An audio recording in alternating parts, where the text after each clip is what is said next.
Assalamualaikum warahmatullahi wabarakatuh. Sebelumnya izinkan saya untuk memperkenalkan diri. Perkenalkan, nama saya Indah Fitri Ramdhani Putri dengan NIM C1N021003, Prodi Ilmu Kelautan, Fakultas Pertanian, Universitas Mataram, tahun ajaran 2021. Di sini saya ingin membuat video presentasi singkat agama yang bertema syariah dan ruang lingkupnya. Adapun 4 pokok pembahasan yang akan saya bahas melalui video ini. Poin pertama, syarat rukun wudhu.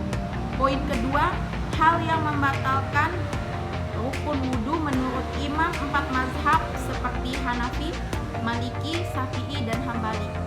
Ketiga, syarat rukun sholat. Dan poin keempat, hal yang membatalkan syarat rukun sholat menurut imam 4 mazhab tadi.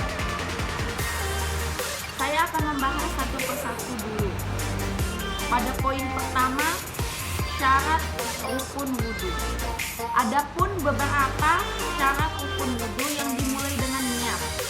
Jika seseorang membasuh anggota wudhu dengan niat untuk mengurangi rasa panas atau untuk membersihkannya, maka tidak dianggap sebagai orang yang sedang berwudu. Kedua, membasuh wajah. Batasan wajah yang dibasuh adalah bagian atas kening hingga tumbuhnya rambut sampai bagian dagu. Ketiga, membasuh kedua tangan hingga siku. Boleh dari ujung jari kemudian ke arah siku atau juga sebaliknya dari siku menuju ujung jari tangan. Keempat, mengusap kepala. Termaksud beberapa bagian dari kepala dan juga bagian lainnya, yakni mengusap kedua telinga. Kelima, mencuci kedua kaki hingga mata kaki. Dalam hal ini, yang dibasuh adalah bagian telapak kaki beserta kedua mata kakinya. Dan yang terakhir, tertib. Tertib di sini maksudnya adalah bagian dari rukun wudhu dalam melakukan gerakan wudhu yang dilakukan secara berurutan. Dan poin kedua,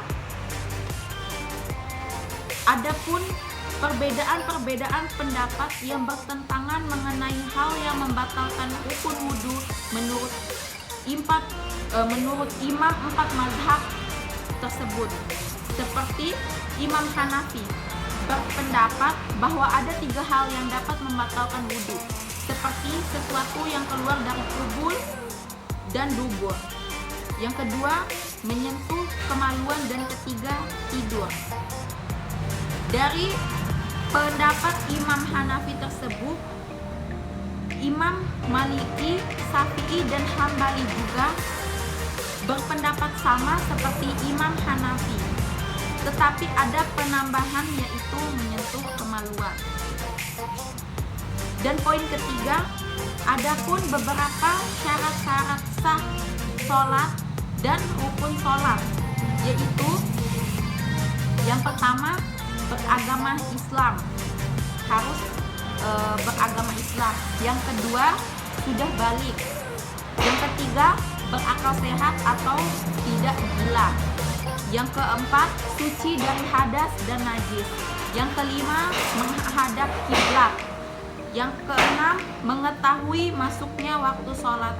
Yang ketujuh, mengerti syarat, rukun, dan sunnah sholat. Dan rukun sholat, yaitu yang pertama, berdiri bagi yang mampu. Kedua, niat. Ketiga, takbiratul ihram. Keempat, membaca surah Al-Fatihah pada tiap rakaat. Kelima, ruku dan tumanina. Yang keenam, iktidal setelah ruku dan tumanina. Yang ketujuh, sujud 2 kali dengan tumanina. Yang kedelapan, duduk di antara 2 sujud dengan tumanina. Yang kesembilan, duduk tasyahud akhir. Yang ke-10, membaca tasyahud akhir. Yang ke-11, membaca sholawat Nabi pada tasyahud akhir. Yang ke-12, membaca salam yang pertama. Dan yang terakhir, dilanjutkan oleh tertib dalam melakukan rukun secara berurutan. Dan poin keempat, keempat atau poin terakhir, adapun hal-hal yang dapat membatalkan sholat menurut empat mazhab tersebut, yaitu yang pertama, berbicara. Sekurang-kurangnya terdiri dari dua huruf walaupun tidak mempunyai makna. Yang kedua, setiap perbuatan yang dapat menghilangkan bentuk sholat, dan poin ini telah disepakati oleh seluruh mazhab. Yang ketiga, makan dan minum. Yang keempat, jika datang hadas, baik hadas besar ataupun kecil, dan poin ini telah disepakati kecuali mazhab Hanafi. Dan yang terakhir, tertawa terbahak-bahak. Demikian video presentasi singkat agama dari saya. Apabila ada kekurangannya, lebih dari kurang mohon maaf. Wabillahi taufiq wal hidayah. Wassalamualaikum warahmatullahi wabarakatuh.